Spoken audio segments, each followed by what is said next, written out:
Hello दोस्तों, स्वागत है आप सभी का लर्न एंड फन पर। और आज का जो हमारा लेक्चर है वहाँ पे हम बात करने वाले हैं रिगार्डिंग कैंसर। लास्ट लेक्चर में हम लोगों ने एड्स के बारे में बात कर ली थी अच्छे तरीके से। कैंसर कवर करने के बाद हम लोग बात करेंगे फिर prevention and control of disease के बारे में, ठीक है, क्योंकि सारी की सारी डिसीज़ खत्म हो गई है। आई नो आप लोग सोच रहे होंगे कि भैया ये वाला जो पोर्शन है तो पहले आ जाता है, बट ठीक है, इसको हम अभी भी कर सकते हैं। इस पोर्शन में बस हमको छोटी सी बातें बतानी होती हैं कि कैसे हम लोग बाकी सारे डिसीजेस जो है उनको प्रिवेंट कर सकते हैं, कंट्रोल कर सकते हैं। ओके, कैंसर के बारे में छोटी मोटी बातें भी हम लोगों ने डिस्कस कर ली थी कि यार यहाँ पे हम लोग क्या कर सकते हैं, नॉर्मल सेल्स में और कैंसर सेल्स में क्या फ़र्क होता है। नॉर्मल सेल्स के अंदर बेसिकली एक वो होता है, क्या कहते हैं, एक तरीके से एक कंट्रोल्ड प्रोसेस होता है जो डिवीजन का ध्यान रखता है, या सेल डिवीजन का जो प्रोसेस होता है वो कंट्रोल्ड वे में होता है। ओके, ये वहाँ पे एक और प्रॉपर्टी देखने को मिलती है कॉन्टैक्ट इनहिबिशन की। सेल डिफरेंशिएशन एंड ग्रोथ जो होता है वो एक नॉर्मल सेल के अंदर काफ़ी कंट्रोल्ड होता है और रेगुलेटेड होता है, लेकिन कैंसर सेल्स के अंदर ये जो रेगुलेशन वाला मैकेनिज्म है, या कह सकते हैं जो रेगुलेशन वाला जो सिस्टम है, ये खराब हो जाता है। तो यही रीज़न है कि वो अनकंट्रोल्ड तरीके से डिवाइड करते हैं and they form mass of cell, जिसको हम क्या कहते हैं, नियोप्लाज्म और ट्यूमर, जिसको हम क्या कहते हैं, नियोप्लाज्म और ट्यूमर। ठीक है जी। एक और बात मैंने बताई थी कि नॉर्मल सेल्स शो करते हैं कॉन्टैक्ट इनहिबिशन। कॉन्टैक्ट इनहिबिशन यानी कि जब हमारा एक सेल दूसरे सेल के कॉन्टैक्ट में आता है तो अपनी ग्रोथ को रोक लेता है, या उसकी ग्रोथ ज़्यादा नहीं होती है, डिविजन्स और ज़्यादा नहीं होती हैं। लेकिन कैंसर सेल्स के अंदर ऐसा कॉन्टैक्ट इनहिबिशन वाला प्रॉपर्टी जो है वो पूरा का पूरा खत्म हो जाता है। अगर वो किसी दूसरे सेल के कॉन्टैक्ट में आ रहे हैं तो भी दे विल ग्रो, तो भी they will divide, and ultimately क्या होगा, अल्टीमेटली बहुत सारे सेल्स बनेंगे और we can say mass of sales बनेंगे। फिर उसके बाद हम लोगों ने बात करी थी कि दो तरीके के ट्यूमर्स होते हैं हमारे, बिनाइन ट्यूमर्स और मैलिग्नेंट ट्यूमर्स। बिनाइन ट्यूमर्स कौन से होते हैं, जो कन्फाइंड रहते हैं टू ओरिजिनल लोकेशन, अपनी ओरिजिनल लोकेशन पे ही रहते हैं ये, and they do not spread from one place to other. ये डू नॉट स्प्रेड करते हैं to other parts of the body and they cause करते हैं क्या, लिटिल डैमेज। ठीक है। सो हमारे जो बिनाइन ट्यूमर्स होते हैं वो कौन से होते हैं, जो अपनी ओरिजिनल पोजीशन पे ही रुके हुए हैं, इतना डैमेज भी कॉज नहीं कर रहे। कभी कभी बिनाइन ट्यूमर्स में ऐसा भी होता है, या मोस्ट ऑफ द केसेस में बिनाइन ट्यूमर्स में ऐसा भी होता है कि एक ही जगह पे होते हैं, वहीं पे इनकी थोड़ी सी ग्रोथ होती है, वहीं पे इनको फिर रोक दिया जाता है, फर्दर स्प्रेड भी नहीं करते हैं। सो ये होकर के फिर स्टॉप भी हो जाता है, इसको बॉडी थोड़ा बहुत कंट्रोल भी कर सकती है। मैलिग्नेंट ट्यूमर्स जो होते हैं ये कौन से होते हैं, जो एक जगह से दूसरी जगह स्प्रेड कर सकते हैं, और ये डिवाइड करते हैं और ग्रो करते हैं काफी जल्दी जल्दी। ओके, और साथ वाले सेल्स जो होते हैं उनको डैमेज भी करते हैं, invading and damaging the surrounding tissue. और जो हमारे नॉर्मल सेल्स होते हैं उनके साथ कॉम्पिटिट करते हैं, किसके लिए, न्यूट्रिएंट्स के लिए। या आप ऐसा भी कह सकते हैं कि नॉर्मल सेल से सारा का सारा न्यूट्रिशन वगैरह जो है वो ये ले लेते हैं। ठीक है, ये हमारे कौन है, ये हमारे बेसिकली मैलिग्नेंट ट्यूमर्स हैं। ठीक है जी। सो मैलिग्नेंट ट्यूमर्स में क्या होता है, सेल डिवाइड करता है, ग्रो करता है रैपिडली, और इन्वेड करता है और डैमेज करता है किसको, सराउंडिंग टिश्यूज को। कॉम्पिटिट करता है नॉर्मल सेल्स के साथ, किसके लिए, न्यूट्रिएंट्स के लिए। ठीक है जी, बहुत अच्छी बात है। फिर एक इंपॉर्टेंट पॉइंट और मैंने आपको बताया था कि मैलिग्नेंट ट्यूमर के अंदर हम लोगों को क्या देखने को मिलता है कि यहाँ से सेल्स जो हैं ब्रेक होकर के या टूट करके या निकल करके स्प्रेड करते हैं। ठीक है, and they reach distant sites through blood and start करते हैं फॉर्मेशन ऑफ न्यू ट्यूमर्स। सो यहाँ से सेल्स निकलते हैं, वो स्प्रेड करते हैं टू डिस्टेंट साइट्स, या कह सकते हैं अलग अलग जगह पे वो स्प्रेड करते हैं। ठीक है, और स्प्रेड करते हैं, और इस प्रॉपर्टी को हम क्या कहते हैं, मेटास्टेसिस।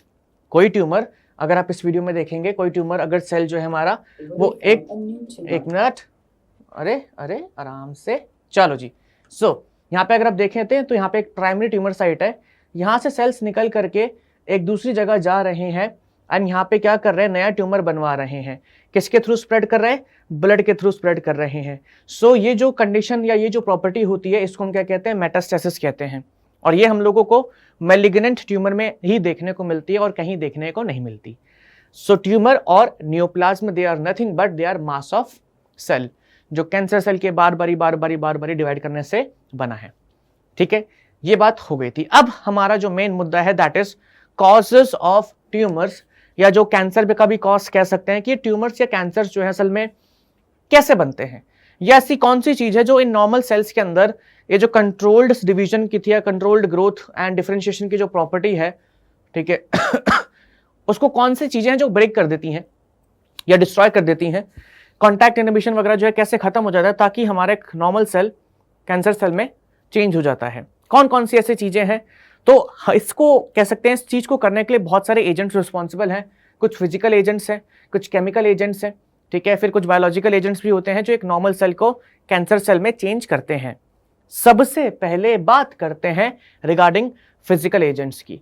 सो यहाँ पे आती है हमारी एक्सरेज, वही एक्सरेज जिससे आप लोगों की बॉडी का एक्सरे होता है, ठीक है। अब बच्चों को एक सवाल आता है कि भैया इससे एक्सरे होता है, ठीक है, तो अगर हम लोगों को एक्सरे करवा रहे हैं यानी कि वो हम लोगों के लिए हार्मफुल है, यानी कि उससे तो हमको कैंसर हो सकता है। देखो एक्सरे आप अगर एक बार ही करवा रहे हैं दैट इज फाइन। अब एक्सरे में ऐसा नहीं होता कि आप हमेशा बैठे हुए हैं एक्सरेज के बीच में। अगर कॉन्टिन्यूअस एक्सपोजर होगा टू एक्सरेज तो ट्यूमर होने के चांसेस होते हैं, या कह सकते हैं तो हमारा कैंसर हो जाता है। बट अगर आपको, अब ऐसा तो है नहीं ना रोज रोज एक्सरे कर रहे हो तो वहां पे क्या कहते हैं आप लोगों को फिर वो हो रहा है एक्सपोजिंग हो रही है रोज रोज। हाँ भाई चोट लग गई उस टाइम पे एक्सरे करवा लिया, वो भी मतलब होता है कि हाँ भाई ठीक है 10 साल में कभी एक फ्रैक्चर हो गया तो ठीक है। कुछ लोगों को चलो आप कहोगे 10 साल में, मैं साल का एक बार भी मान लेता हूँ। अगर आप साल के एक बार ही एक्सरे से वो करवा रहे हैं तो it's not a very big deal, ठीक है, उससे नहीं होगा कैंसर। अब दूसरा सवाल यहाँ पे क्या बोलते हैं बच्चे कि भैया चलो ठीक है हम साल में एक बार ही करवा रहे हैं कोई दिक्कत नहीं है, लेकिन भैया जो पर्सन एक्सरे करता है वो तो एक्सपोज होता होगा, मतलब तो उसको तो मतलब कैंसर होने के जाहिर सी बात है ज़्यादा चांसेस होंगे। अगर आप लोगों ने कहीं पे एक्सरे अच्छे से करवाया है सो आप लोगों को शायद पता होगा। पहली बात तो जो लोग करते हैं, ठीक है, पूरा ग्लव्स वगैरह पहन के रखते हैं, पूरा फेशियल मास्क पहन के रखते हैं, आंखों में क्या कहते हैं वो पहन के रखते हैं, स्पेक्स पहन के रखते हैं, ठीक है। तो वो लोग भी ना जब एक्सरे करने जा रहे हैं तो एक बार उन्होंने खुद को पूरा कवर कर रखा है, पूरे कपड़े पूरे पहन के रखते हैं, तो उनको एक्सरेज जो है थोड़ा सा मतलब कम इम्पैक्ट करती हैं, वो अपने आप को पूरा प्रिवेंट करके रखते हैं। और जब वो एक्सरे करवाते हैं तो जैसे आप लोगों को मतलब हाथ का एक्सरे करवाना है सो वो आप लोगों को एक पोजीशन पे रख देते हैं कि भाई आपको हाथ ऐसा रखना है, आप लोगों को पैर ऐसा रखना है, ठीक है। वो आपका पैर एडजस्ट कर देते हैं, फिर वो बाहर जाते हैं, फिर एक्सरे मशीन को रन करते हैं। सो वो भी बहुत प्रिकॉशियस होकर के चीज़ों को करते हैं। एक्सरेज वगैरह करवाने का यही एक बहुत ज़्यादा क्या कहते हैं कॉम्प्लिकेटेड चीज़ें हैं, यही एक बहुत ज़्यादा मतलब खतरनाक चीज़ें हैं, क्योंकि एक्सरेज वगैरह ना थोड़ा सा हार्मफुल होती हैं फॉर हेल्थ, इसलिए वो लोग भी जो डॉक्टर्स वगैरह होते हैं वो भी पूरे के पूरे प्रिकॉशियस होते हैं। एंड वो भी छोड़िए, सबसे ज़्यादा कॉमनली यूज जो एक्सरेज एंड ऑल है वो एयरपोर्ट्स वगैरह पे होती हैं, और वो क्या कहते हैं मतलब रेलवेज़ वगैरह पे होती है, मेट्रोज़ में होती हैं जो मशीन्स जहाँ पे आपका सामान चेक होता है। तो आप लोगों ने देखा भी होगा कि उन मशीन्स की भी ना साइड में प्लास्टिक्स के फ्लैप लगे होते हैं कि आपका सामान अंदर जाएगा, ठीक है, वो मशीन को पूरा ढक देते हैं, और उस तरफ से भी मशीन्स पूरी आगे से ढकी होती हैं ताकि रेज वापस बाहर ना आए, ठीक है। और जो एक्सरेज होती है ना वो बीच वाले पोर्शन में ही होती हैं, तो वहाँ से आप वो मतलब आती भी नहीं है बाहर, और दूसरा मतलब उनको पूरा कवर भी करके भी रखा जाता है ताकि रेज उसकी बाहर ना आए, तो वहाँ से भी प्रोटेक्शन पूरी की पूरी दी जाती है। तो यही सारी चीज़ें हैं, ठीक है। तो ये सब कुछ प्रिवेंट करती हैं, किसी मतलब ऐसे रैंडमली किसी को नहीं हो सकती, बट अगर किसी का एक्सपोजर है फॉर लॉन्ग टाइम, अगर वो 1.5-2 महीने के लिए कॉन्टिन्यूसली एक्सरेज में है या 1-2 हफ्ते के लिए कॉन्टिन्यूसली एक्सरेज में है, तो चांसेस बन सकते हैं कि उसको कैंसर सेल्स डेवलप हो जाएं। Gamma rays, okay, gamma rays, फिर यूवी रेज जो कॉज करती हैं डीएनए डैमेज और लीड करती हैं to neoplastic growth. So gamma rays भी होती हैं, एंड फिर यूवी रेज, जो यूवी रेज होती हैं हमारी सन से आती हैं। अब आप कहेंगे भैया तो फिर ये तो मतलब स्किन कैंसर इजीली कॉज कर देती है। देखो हमारे यहाँ पे ना यूवी रेज आती हैं, ओजोन प्रेजेंट है, ठीक है। सो ओजोन जो है हार्मफुल यूवी रेज को, जो कैंसर कॉजिंग यूवी रेज हैं, उनको एब्जॉर्ब कर लेता है, तो हमें फिर कैंसर नहीं होता है। लेकिन कहीं कहीं पे जैसे कि बाहर जो लोग होते हैं जो सनबाथ वगैरह करते हैं, जहाँ पे बहुत ज़्यादा ही मतलब रेज वगैरह आती हैं, वहाँ पे मतलब अभी भी आप लोग देखेंगे ना कि यूवी रेज से स्किन कैंसर के मतलब केसेस मिल जाते हैं, इतने ज़्यादा नहीं मिलते बट मिल जाते हैं, ठीक है। सो इस केस में बहुत सारे लोगों ने आजकल खुद को सनस्क्रीन लगाना स्टार्ट कर दिया है। वो सनस्क्रीन लगाते हैं जिससे उनको यूवी रेज वगैरह से प्रोटेक्शन मिलती है। जो लोग सनबाथ वगैरह लेते हैं बीचेस के पास, वो स्पेसिफिकली सनस्क्रीन लगाते हैं, क्योंकि वो लोग धूप में कॉन्टिन्यूसली 3-4 घंटे जो है वो लेटे रहते हैं, ठीक है, तो इसलिए उनको ज़्यादा ज़रूरत होती है सनस्क्रीन की या यूवी रेज से बचने की, तो उसका यूज़ करते हैं। नॉर्मली अभी क्या हो रहा है, अगर आप लोग धूप में जा रहे हैं तो ऐसा है नहीं कि 1-2 घंटे तक खड़े हुए हैं, बाहर आ गए, कभी वो कर लिया, कभी छाया में चले गए, ठीक है। बाकी ये जो यूवी रेज अर्थ पे आ रही है सारी की सारी हार्मफुल नहीं है, ठीक है, ओजोन इनको एब्जॉर्ब कर लेता है। बट इफ इन केस अगर ज़्यादा एक्सपोजर हो रहा है तो हाँ they can lead to skin cancer. नीचे है जो हमारा chemical agent. So physical agents हम लोगों ने पढ़ लिए जितनी भी रेस थी, एक्सरे, गामा रेस और यूवी रेस। केमिकल एजेंट्स में आता है हमारा केमिकल कार्सिनोजेंस, टोबैको स्मोक जो है major cause of lung cancer है, ठीक है। केमिकल कार्सिनोजेंस क्या होते हैं? ऐसी चीजें जो कॉज करे कैंसर या जो एक नॉर्मल सेल को कैंसर सेल में मॉडिफाई कर दे, तो हमारा कार्सिनोजन होता है, ठीक है। एग्जांपल के तौर पे टोबैको स्मोक, टोबैको के अंदर एक केमिकल होता है जिसको हम कहते हैं निकोटीन। सो उसको आगे भी हम पढ़ेंगे ड्रग और अल्कोहल अब्यूज में, सिगरेट स्मोकिंग के अंदर। सो वो निकोटीन जो होता है that is harmful for our cells, harmful for our body, जो कि हमारे नॉर्मल सेल्स को कन्वर्ट करता है इन कैंसर सेल्स। ऐसे बहुत सारे केमिकल्स हैं जो कॉज करते हैं डिफरेंट टाइप ऑफ कैंसर्स। सो यहाँ पे आप देख सकते हैं सूट, कोलतार, ठीक है, जो स्किन और लंग के कैंसर कॉज करते हैं। फिर सिगरेट स्मोक लंग का cancer, cadmium oxide prostate gland, aflatoxin liver, mustard gas lungs, निकल एंड क्रोमियम कंपाउंड लंग्स, फिर एस्बेस्टोस लंग्स, DES हमारा vagina and vinyl chloride liver. तो ये सारे हैं, बट आप लोगों ने क्लास 11th में जब वो पढ़ा होगा, क्या कहते हैं, ऑक्यूपेशनल रेस्पिरेटरी डिसऑर्डर, तो वहाँ पे एस्बेस्टोस का नाम सुना होगा, ठीक है। सो एस्बेस्टोस के बारे में पढ़ लेना, लंग कैंसर कॉज करता है, सारे इंपॉर्टेंट नहीं है। एफ्लाटॉक्सिन, कभी कभी हम लोगों से पूछ लेते हैं कि ऐसा कौन सा एक सब्सटेंस है जो फंगस से आता है एंड इट कॉजेज कैंसर, या किस चीज़ का कैंसर कॉज करता है। तो aflatoxin uh mould metabolite, fungi के अंदर बनने वाला एक सब्सटेंस है ये, and it causes cancer of liver. Okay, so ये इंपॉर्टेंट है, सिगरेट स्मोकिंग और कोलतार और सूट। तो ऊपर के तीन, एफ्लाटॉक्सिन, एस्बेस्टोस, और कोई इंपॉर्टेंट है कैडमियम ऑक्साइड का देख लेना, क्योंकि कैडमियम ऑक्साइड ही है सिर्फ जो प्रोस्टेट का कैंसर कर रहा है। चलो जी, बाकी काफ़ी है, ठीक है। तो एफ्लाटॉक्सिन इज इंपॉर्टेंट क्योंकि वो फंगाई का मेटाबोलाइट है, फंगाई के अंदर बनने वाला प्रोडक्ट है। तो हम लोगों ने दो तरीके के एजेंट्स पढ़े अभी, एक तो फिजिकल एजेंट्स जहाँ पे हमने रेस के बारे में बात करा, फिर केमिकल कार्सिनोजेंस। कार्सिनोजेंस का मतलब मैं बता चुका हूँ, जो नॉर्मल सेल्स को कैंसर सेल्स में मॉडिफाई कर दे उनको हम कार्सिनोजेंस कहते हैं। अब हमारे कुछ बायोलॉजिकल एजेंट्स भी होते हैं जो कैंसर कॉज करते हैं, ठीक है।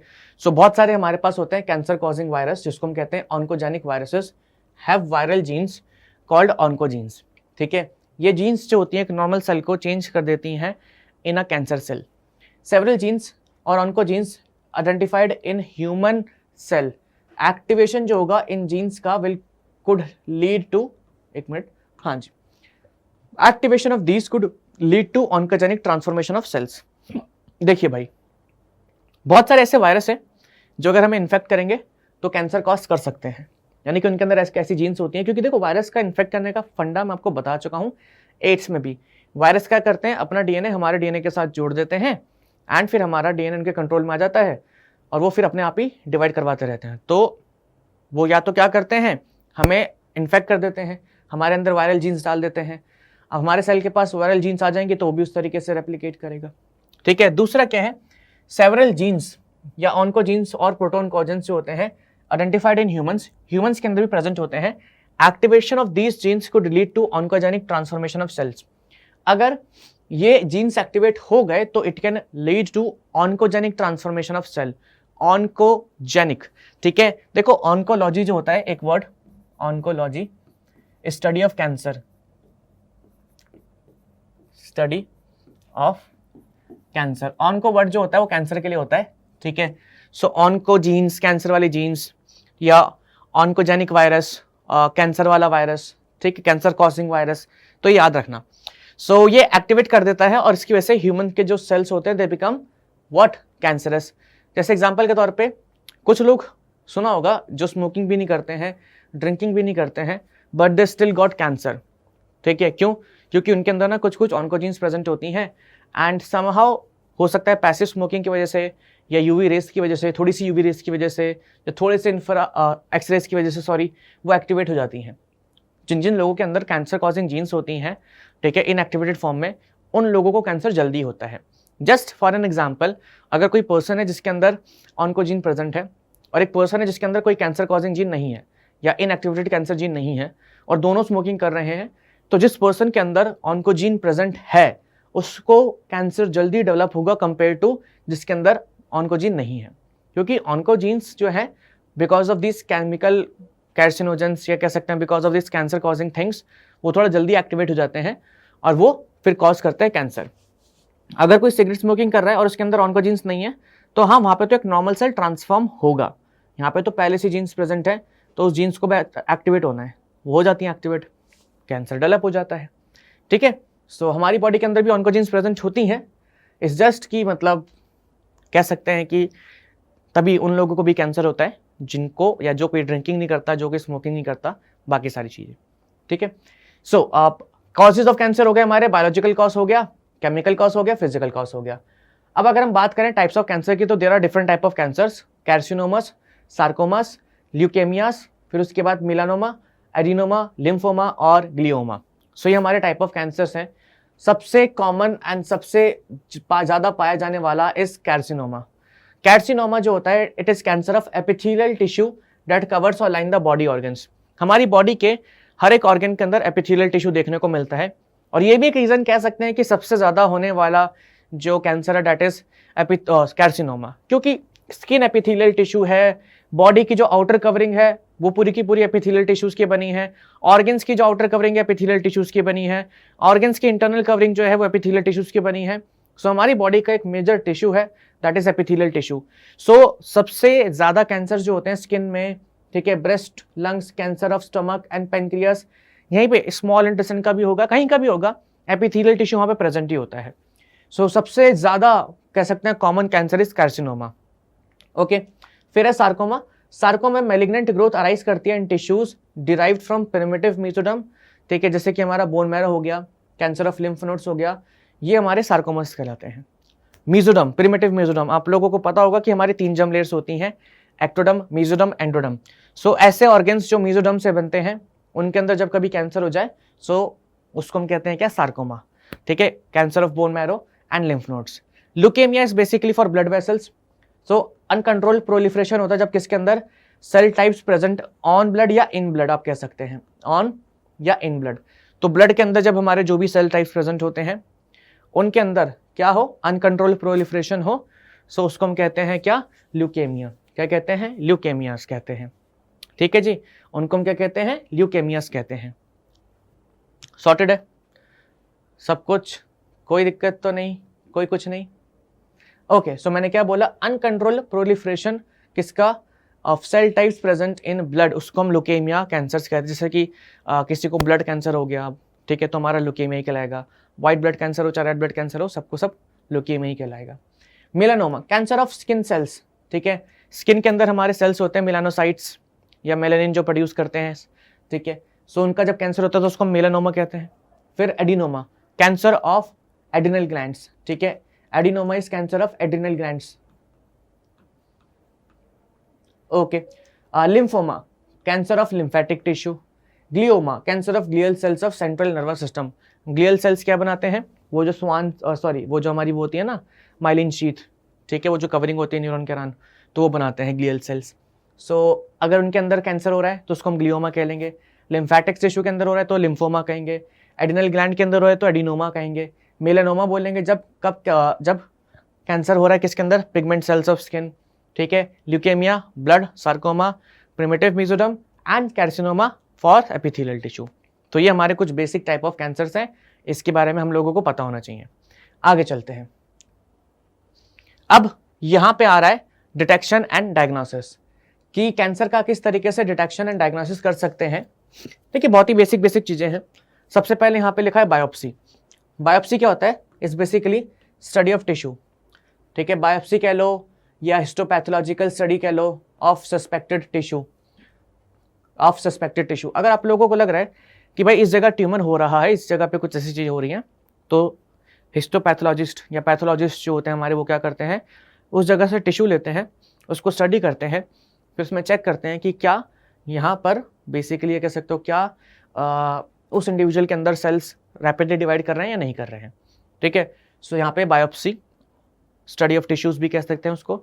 सो जब स्टडी टिश्यू का डायग्नोसिस करते हैं, टिश्यू को स्टडी करते हैं, तो उसको बायोप्सी भी कहते हैं, ठीक है। यहाँ पे क्या होता है, in this case suspected tissue जो होता है is cut into thin sections, stained and examined under microscope by pathologist for detection of cancerous cells.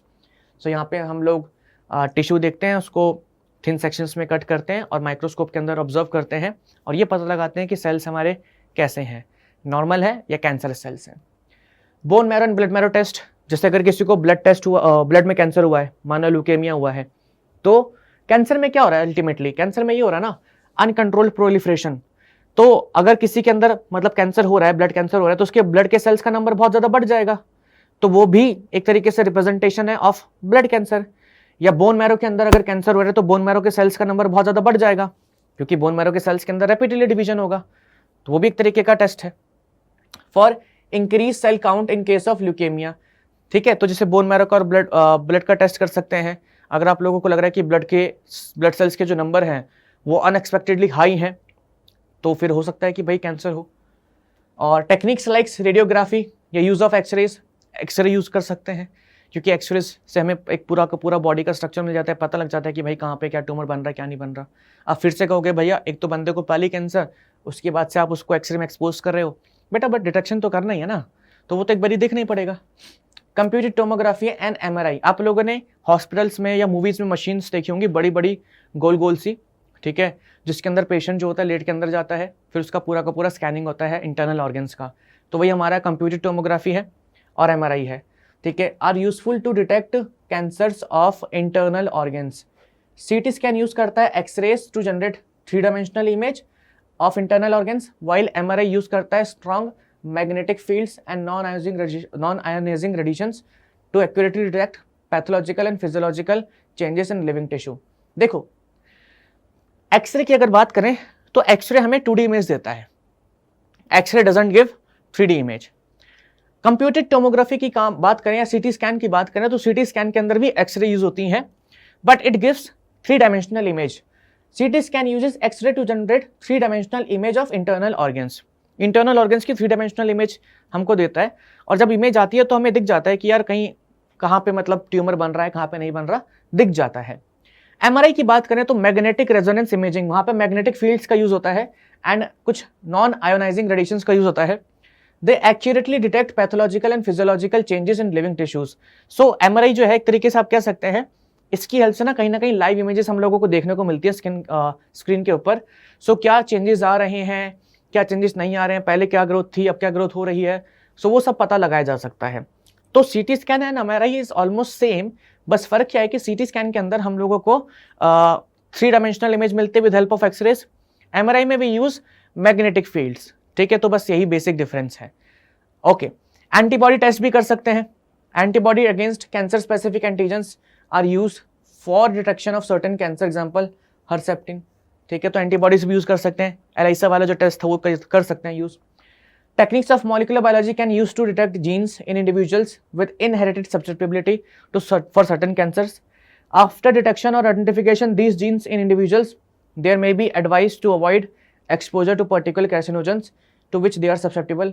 सो हम लोग वो भी यूज कर सकते हैं, मॉलिक्यूलर बायोलॉजी की टेक्निक्स भी यूज कर सकते हैं, PCR वगैरह, हम लोग जीन स्टडी कर सकते हैं, हम लोग ये पता लगा सकते हैं कि इनके अंदर क्या कहते हैं कैंसर जीन्स हैं या नहीं है, और अगर है तो उनको हम बोल सकते हैं कि भाई आप इस कार्सिनोजन से या इस केमिकल से दूर रहें, ठीक है। या हम जीन थेरेपी वाला भी कंसेप्ट डेवलप कर चुके हैं, अगर कोई कैंसर कॉजिंग जीन है तो उसको काट के रिमूव भी कर सकते हैं।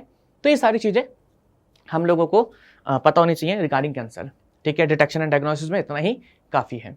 बाकी अगर हम बात करें ट्रीटमेंट की, गलती से ऊपर डिटेक्शन एंड डायग्नोसिस लिखा है, बट यहाँ पे हम बात कर रहे हैं ट्रीटमेंट की, ठीक है। ट्रीटमेंट की अगर हम बात करें तो बहुत सारी चीज़ें हैं।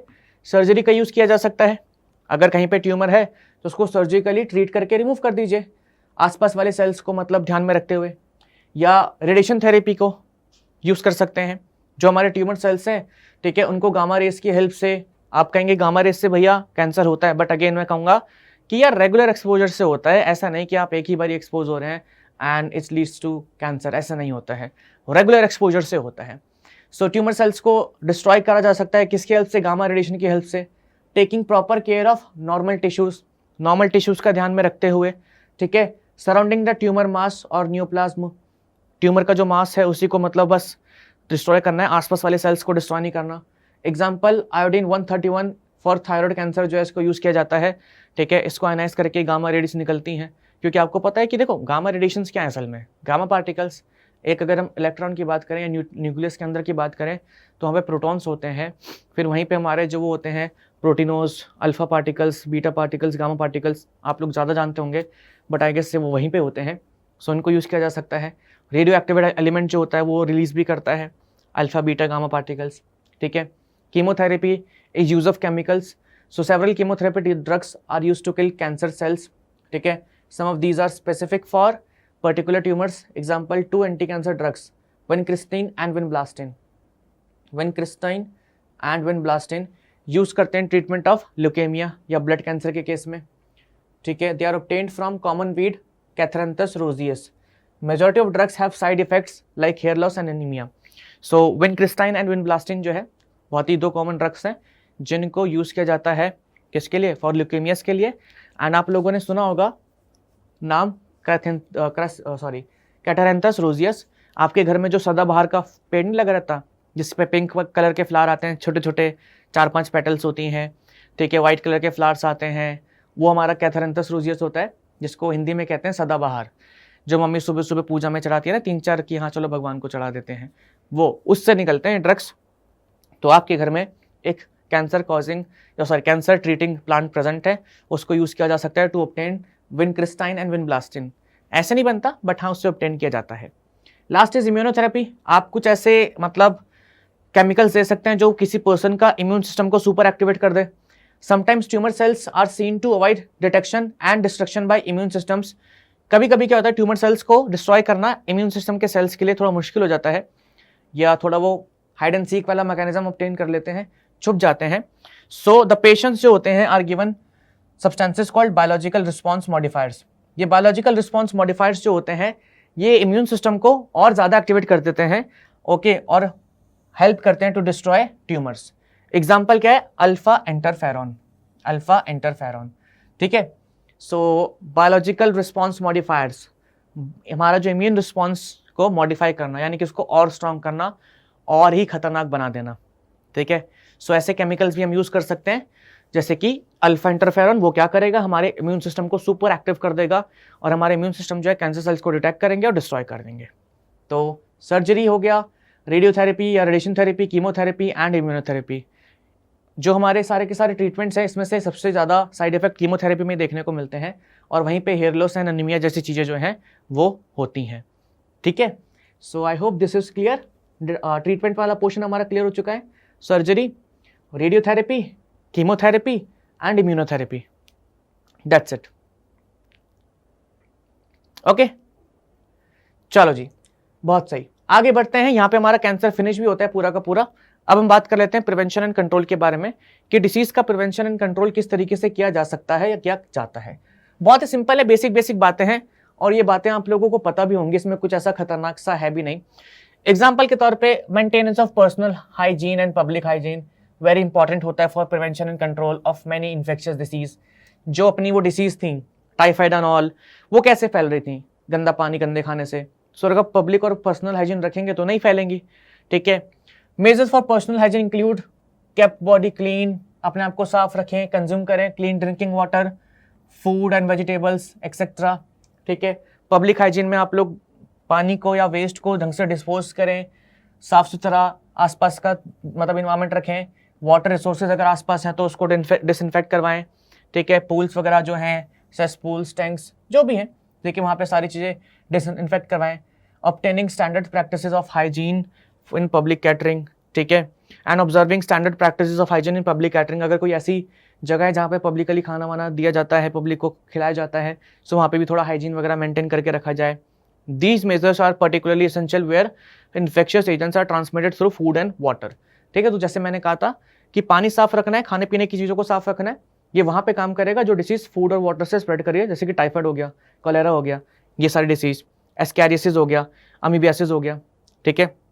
अगर कोई डिसीज जो है हमारी वो एयरबॉर्न है, ठीक है, जैसे कि ट्यूबरक्लोसिस, निमोनिया, नॉर्मल वायरल हो गया, जो अगर एयरबॉर्न है, ठीक है, सो वहाँ पे क्या कर सकते हैं हम लोग, in addition to above measure, देखो पब्लिक हाइजीन और हेल्थ तो मेंटेन करके रखनी है, पर्सनल हाइजीन वगैरह तो मेंटेन करके रखनी है, ठीक है। कॉन्टैक्ट विद इन्फेक्टेड पर्सन और their belonging should be avoided for disease such as malaria and filariasis. वो डिसीज जो मॉस्किटो के थ्रू फैलती हैं, उसमें हम क्या कर सकते हैं, the most important measure is to control और eliminate the vectors and their breeding place. तो जो वेक्टर्स वगैरह हैं और जो ब्रीडिंग प्लेस है उनका, उसको आप एलिमिनेट करें, पानी खट्टा ना होने दें। अगर कूलर में पानी वगैरह है तो उसके अंदर कहते हैं कि कुछ मेडिसिन डाल दो, मिट्टी का तेल डाल दो, ताकि उसके अंदर मॉस्किटो ब्रीड ना कर सकें। Okay, this can be achieved by avoiding stagnation of water in and around residential areas, regular cleaning of household coolers and use of mosquito nets, introducing fishes like gambusia in ponds that feed on mosquito larva, spraying insecticide in ditches. So आप insecticide डाल सकते हो गड्ढों में जहाँ पे पानी इकट्ठा होता है। अगर आपके आसपास कहीं पॉन्ड है तो एक फिश होती है हमारी गैम्बूसिया, गैम्बूसिया जो है वो क्या करती है, मॉस्किटो लार्वा को खाती है, तो वहाँ पे उसको यूज़ किया जा सकता है। ठीक है, now in addition doors and windows should be provided with wire mesh to prevent entry of mosquito. अगर आप लोग घर में दरवाजे और खिड़कियाँ हैं आपके घरों में, तो आप वहाँ पे क्या यूज़ करें, नेटवर्क यूज़ करें वायर का, या कह सकते हो एक जाली लगा लें वहाँ पे। ठीक है, सो बाकी such precautions have become all important specially in light of recent widespread incidents of vector borne disease. Aedes mosquitoes बहुत ज़्यादा स्प्रेड कर रहे हैं, तो ये डेंगू और चिकनगुनिया जैसी डिसीज बहुत स्प्रेड करते हैं। हर साल बहुत सारे लोग जो हैं डेंगू से और चिकनगुनिया जैसी डिसीज से इन्फेक्ट होते हैं एवरी ईयर। ठीक है, अब उसमें देखो सरकार भी नहीं कर सकती ना कुछ, वो ये थोड़ी ना करेगी हर बारी आपके घरों के पास आ रही है और आपको क्या कहते हैं पानी साफ करके दे रही है। हाँ, गवर्नमेंट आती है, वो आप लोगों को क्या कहते हैं मेडिसिन प्रोवाइड करती हैं, वो अपना डिसइंफेक्टेंट स्प्रे करते हैं, वो उनकी ड्यूटी है। बट अगर आपकी छत पे पानी इकट्ठा हो रहा है कहीं पे, तो वो सरकार को थोड़ी ना पता लगेगा यार, वो तो बल्कि भेजते भी हैं कि हाँ भाई जाके चेक करो, ये करो वो करो, तो लोग उस दिन साफ सफाई कर लेते हैं, उसके बाद भूल जाते हैं। ऐसे थोड़ी ना चलता है, तो ध्यान रखना पड़ेगा। ठीक है, the advancement made in biological sciences have armed us effectively deal with many infectious disease. The use of vaccines and immunisation programme have enabled us to completely eradicate disease like smallpox। So मैंने आपको बताया था कि vaccination से हमने small pox को completely eliminate कर दिया है। Large number of other infectious disease like polio हो गया, डिप्थीरिया हो गया, निमोनिया हो गया, टेटनस हो गया, इनको भी कंट्रोल कर सकते हैं by use of vaccinations. Biotechnology वाला हमारा चैप्टर है, तो वहाँ पे हम लोग वैक्सीन वगैरह के बारे में थोड़ा सा और पढ़ेंगे। हालांकि हम लोगों ने वैक्सीन का फंडा जो है समझ लिया है। Discovery of antibiotics and various other drugs also enabled us to effectively treat infectious disease. Antibiotics भी डिस्कवर हो गई हैं एंड बहुत सारी चीज़ें। ठीक है, तो ये सब हम बायोटेक्नोलॉजी वाले चैप्टर में पढ़ेंगे कि कैसे एंटीबायोटिक्स बनती हैं, कैसे क्या होता है, कैसे क्या नहीं होता। ओके जी, आते हैं क्विज के ऊपर। क्विज का हमारा पहला जो सवाल है दैट इज, कोलतार जो होता है वो कॉज करता है cancer of skin, liver, lungs या बोथ ANC। मैंने आपको बताया था कि सूट, कोलतार और हमारा फिर नीचे कैडमियम मोनोऑक्साइड, ठीक है, फिर उसके बाद एफ्लाटॉक्सिन, वो सब कुछ इंपॉर्टेंट है। ठीक है, टबैको भी इंपॉर्टेंट है, सो स्मोकिंग वगैरह वाला, तो वो याद रखना। तो कोलतार किसका कैंसर कॉज करता है? 85% of all cancers are carcinoma, sarcoma, leukaemia या लिम्फोमा। 85% ऑफ ऑल कैंसर्स जो होते हैं हमारे, वो बिलोंग करते हैं टू विच कैटेगरी? चलिए जी, सो कोलतार कॉज करता है cancer of skin and lungs, यानी कि ऑप्शन नंबर बोथ ANC यहाँ पे हमारा हो जाएगा correct choice. Next is 85% of all cancers जो होते हैं दे आर कार्सिनोमा। अब इस चैप्टर में ज़्यादा कुछ बचा है नहीं, ड्रग्स और अल्कोहल अब्यूज बचा है। ठीक है, so I take max to max 2 classes to finish this portion. ठीक है, ड्रग्स और अल्कोहल अब्यूज जो भी है ये सब कुछ हम लोग 2 क्लासेस के अंदर पूरा का पूरा फिनिश कर देंगे। ठीक है, मिलते हैं आप लोगों से नेक्स्ट लेक्चर में, तब तक के लिए अपना ध्यान रखिए। Bye bye and thank you so much.